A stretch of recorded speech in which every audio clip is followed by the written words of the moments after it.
here in Mykonos getting ready to try to get ourselves down to Malta, which is a big passage, and we're stuck here as is usual in the Aegean Sea. The Meltemi is filled in, and there's either the Meltemi or there's no wind at all. When the Meltemi fills in, it just gets to be crazy. And even here in the marina, we tried to leave this morning and it was blowing like, I don't know, 14 to 20, and by the time we got and we were all excited to go, and by the time we got our spring lines off and got all the instruments up and running, got the engine warmed up, got the fuel truck called because we wanted to get fuel across, it started gusting up into the 40s, and I mean just like that. So what do you think about all this? I think it sucks that we have to sit here and wait for the wind. I'm pissed about it. Actually, we started to get ready and it was blowing 35 to 40 the entire time we were taking lines off and trying to get the dinghy around, and it was really unpleasant and I didn't want to be out there, so I would rather wait another day. Well, there you have it. I mean, that's kind of the way it has to be. You always have to put the boat first. Our friend Charlie has been related to have said that you can pick the location and you can pick the time, but you can't pick both. And so we're trying to get to Malta to meet our third crew member, Alan, who's going to be joining us from Colorado. But you know, if he has to get a hotel or something because we're late, then just that's the way it's going to have to be. There's nothing we can do to force the weather to cooperate. Out there on the water, things are not looking good. It's all the white caps are getting off the top, and yeah, it's not great. Beautiful location. This is our third day of being stuck in port. But the ferries aren't running. Everything's on hold, and the Coast Guard has told the ferries they can't go, and there's all sorts of people in trouble out there, so we're staying put. This is probably pretty good news. The ferry service is restored. That's a good thing. It's still pretty crazy out there, but tomorrow it's looking like it might be a better time. Everybody's stuck here. Nobody going anywhere.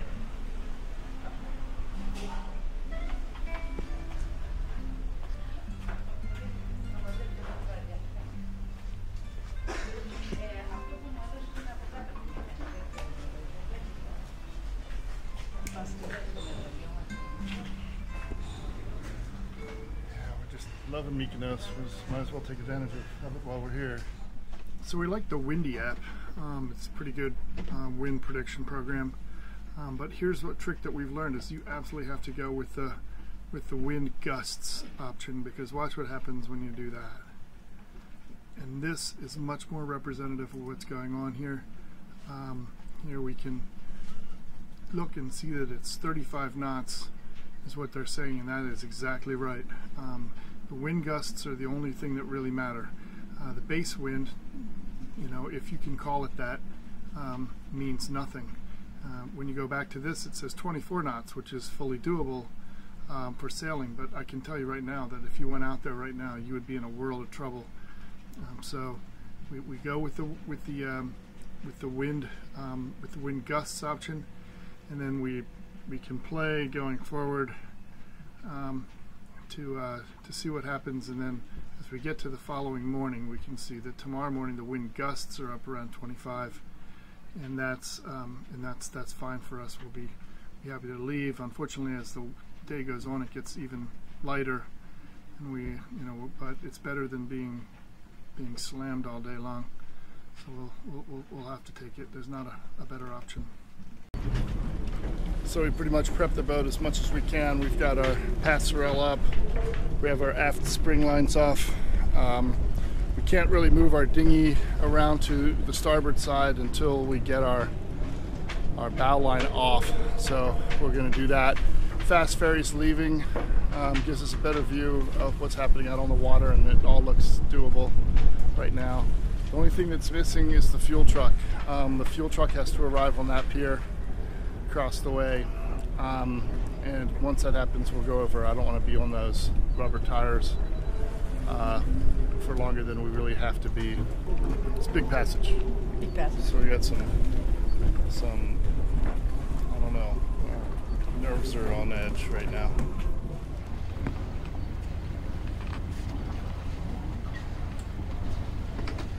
Have a good one.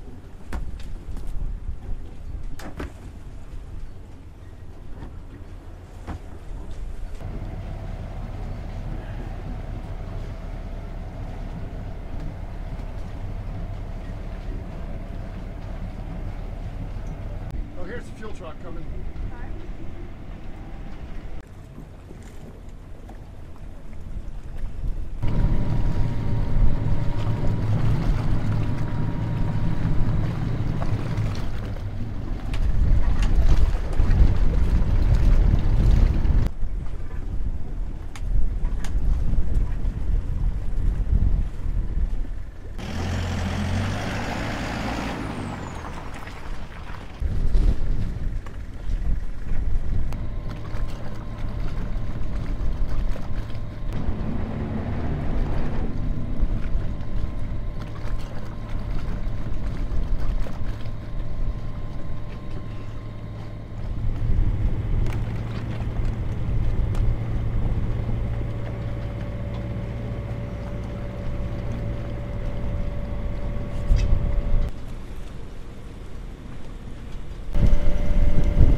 Say goodbye to Mykonos, probably the last time.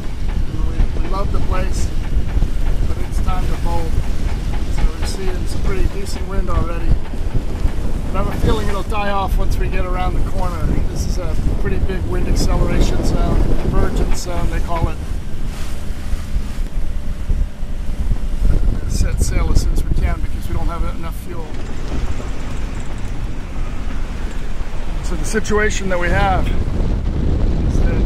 our furling line is wrapped around the bottom of the forestay, and we don't, I don't know what happened with it, but it was let out in a fairly controlled way, and it just somehow got wrapped. It means I've got to go up on the foredeck and fix it.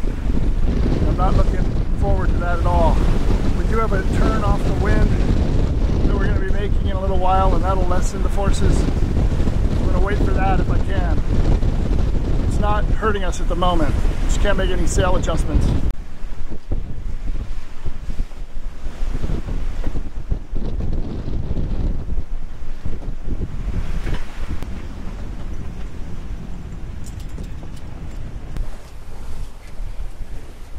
Wrench. One hand for you, one hand for the boat.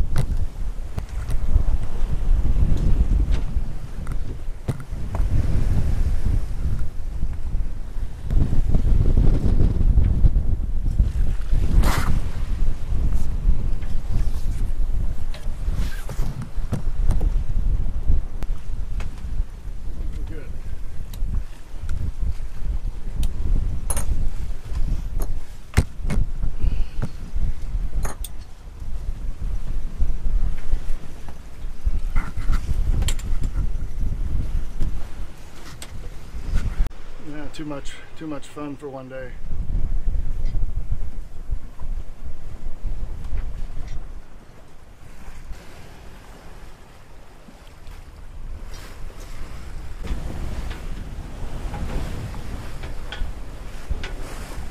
How's the girl feel? We're almost there? I'm napping. Very relaxed. Excellent. I'm confident of our ability to get there. Good. Okay, we're back in the game. We're getting 6.5 knots and on 14 knots of wind.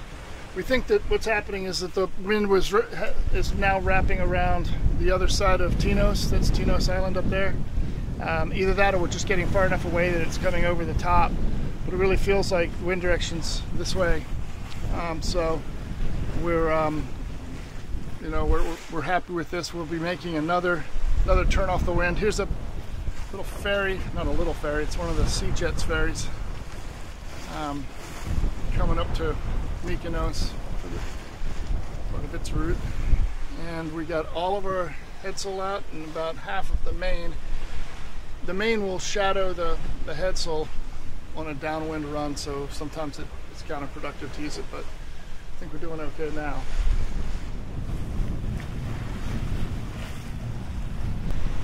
Well, filled back in. So we're back to sailing. 7-8 knots. Still inside of Mykonos. So we've had 30 knot winds, we've had 10 knot winds, we've had 25 knot winds, all within 5 miles of Mykonos Harbor. So you can go from 30 to nothing and back to 30. Yeah, we just had a reef a second ago. I mean, it was fully powered. We had our whole headsail out, Chanel out, and all of a sudden it went up to 30 knots. And so we rounded up into the wind, and luckily we have our furling line on our electric winch, so we were able to easily get it in quickly. We were able to fix it, so yeah, the fixed furler seems to be working okay. a little bit of chop, luckily behind us now as we start heading south. We're about 4 or 5 hours into our first day on our way to Malta. Got a broad reach, just coming past Sifnos and Seraphos. Or maybe that's Sifnos and maybe that's Seraphos.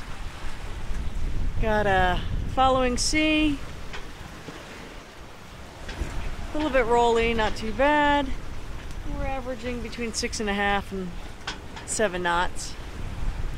It's a little chilly, even though it's September. It's already cooled off here in the Aegean, and we're in fleece, even though it's a beautiful sunny day. And we got 4 more hours to our next waypoint, which is down by Milos. So we've got a ways to go just to get to here. That's 5 hours.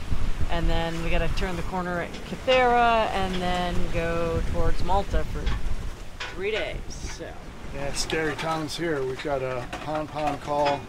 We cannot hear the yacht in distress, but they've got a man overboard and they're pretty much freaking out, we expect. Yes, Captain, can you explain more simply what do you mean about the diver?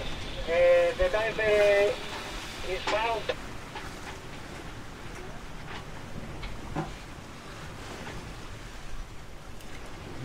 Not sure exactly what's going on. We have a man overboard, and the diver was dead. Is that correct? oh wow, it sounds Copy like that. Copy that. a death. A diver, they say.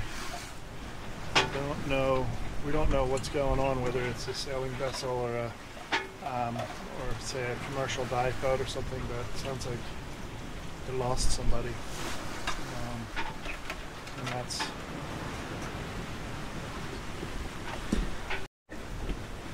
yeah, from the sounds of the pon, it would appear that they had a diver overboard. Maybe they got something caught in their prop or something, and they say the diver became entangled and was dead.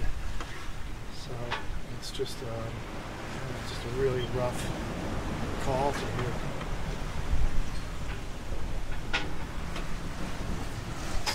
It's not great weather to be out doing stuff. It's we're seeing 17 knots apparent, but it's a lot more out there. I think it's probably blowing 25 true, and we're doing almost 8 knots.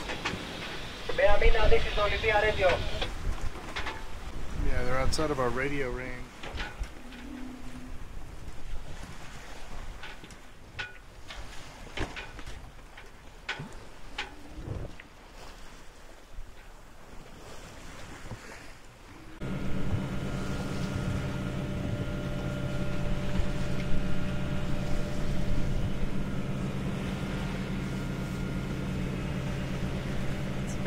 2 o'clock in the morning and just stayed and watched.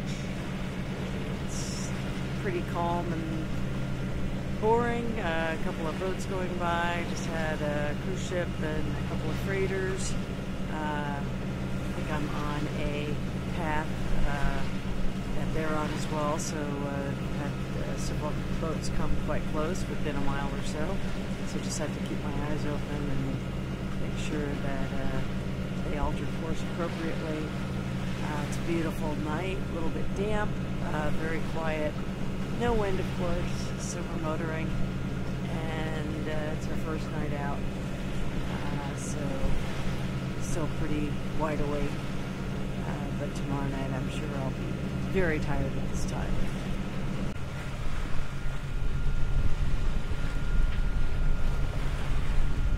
It's about 7 a.m., first morning out, about 24 hours out actually, and we got our sunrise.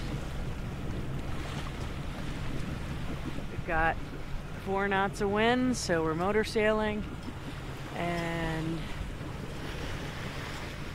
it's pretty tame at the moment.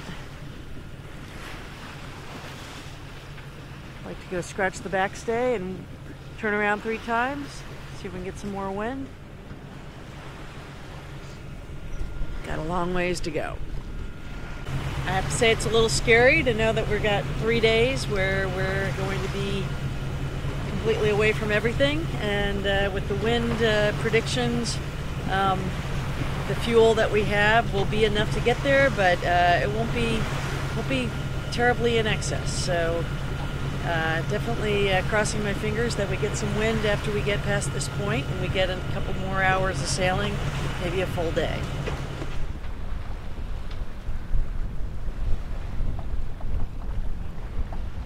We're definitely in the shipping lanes. It's about the 20th ship that's gone by. It actually makes you feel a little better about things when you know there's this much traffic. If you're really in trouble, there'd be people around. We're not getting a ton of boat speed right now. We're basically unable to go off the wind too much, or we're going to get too low down toward Africa. We don't want to get too far south.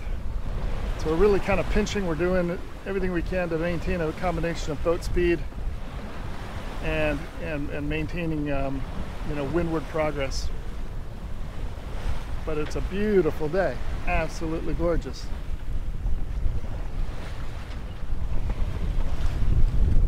And there's my wife, who's also absolutely gorgeous. We call her Captain Wendy.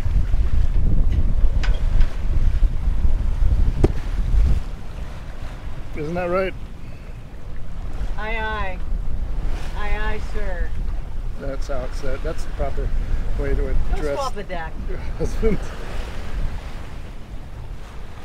If we bore off a point or two, we'd be better on those telltales on the headsail, but we're still getting, we're getting 6 knots, and we're happy with that. We've got 360 miles to go, so.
probably our biggest concern on a big passage like this is trying to make sure that we have enough fuel. And in order to do it, in order to make that calculation, we need to know how much fuel our engine burns per hour. And that is somewhat dependent on a couple of things. One is the number of RPMs. That when we run it at a higher RPM, like 2200 RPMs, we use a lot more fuel. Our fuel mileage goes down. We've calculated the number a bunch of different ways, liters per hour, amount of fuel we've consumed over time, just a lot of historical data that we put into making the calculation. And by our calculations, we should be at, we have a 500 liter fuel tank plus another 40 liters of diesel in jerry cans. You know, it's really, when you're going this type of a distance, when you're going 390 nautical miles on 500 liters of fuel, you have to really know the numbers. And so we've been tracking this all summer long, mileage we're getting. But one of the things that's always been kind of tough is that we also sometimes use our generator. The generator obviously uses diesel fuel as well. So we've had to kind of try to find those passages and those periods of time when we weren't using the genset. So we think we're good, but we're going to find out here in the next 2 days, because right now we have 1 day and 13 hours to go according to the calculations in the chart plot. In advance of the trip, Wendy cooked some wonderful chili that we had last night, or 2 nights ago. And this is our second helping of it. Broke it into halves, and it's absolutely phenomenal as always. And we have European Doritos, which taste a little different than American Doritos for sure. Well, we're finally getting what we were hoping for, which is a good wind from a decent direction, and we're seeing 7 knots of boat speed on 16 to 17 knots of apparent wind, and that's awesome, because we are stressing about fuel usage, and any amount of mileage we can get, with sail power is just found money for us. So we're a little bit off of our rum line to Malta, but it's we're getting 7 knots, and when the wind angle goes into the 40s, I can usually head up a point, which I just did. We don't need to get there fast. We're going to get there at 4 o'clock in the morning by my calculations anyway. So I don't mind getting there a little later if need be, but this boat either likes to go above 6 or it falls off. And everything's good. Flat water. We're close haul on the sails.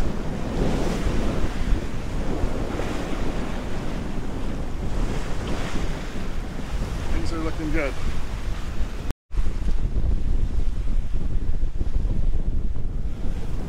According to the instruments, we have 117 nautical miles to go.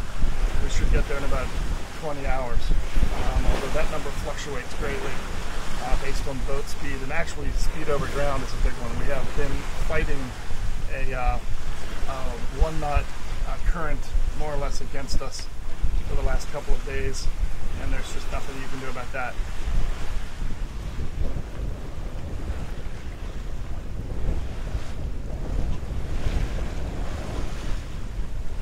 This has been the view that we've had for the last couple of days.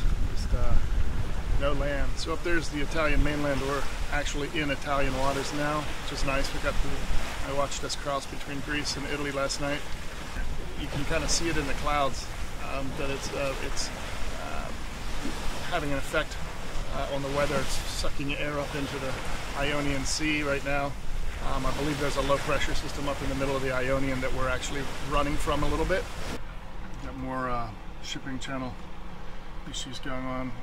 Got plenty of ships coming around us. On the radar we can see got a guy coming pretty much right at us, trying to figure out whether to go in front or behind him.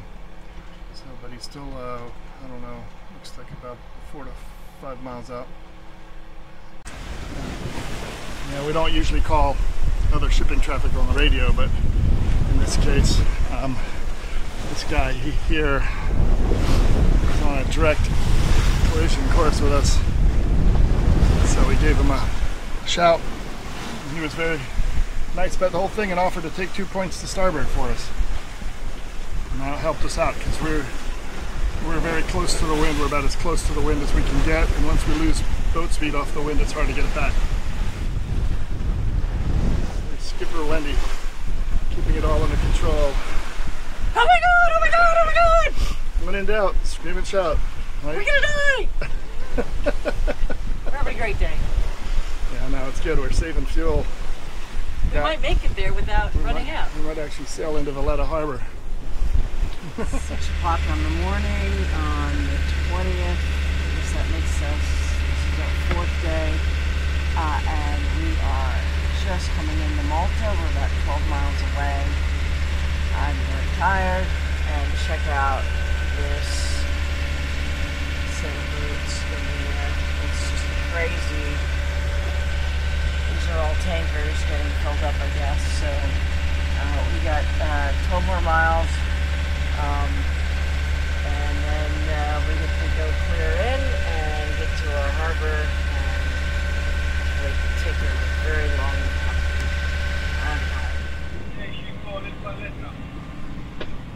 Wow, well, we're finally here. Been a long trip. 4 days. Finally gained permission to head in.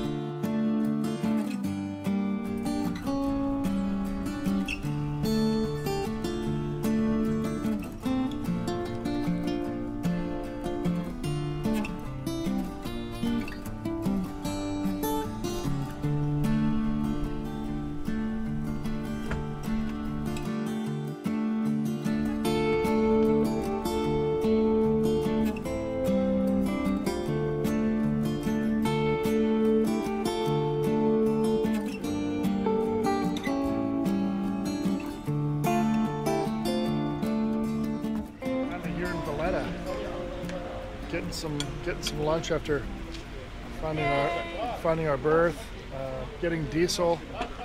Diesel calculations were accurate, but we were so stressed about whether we had them accurate.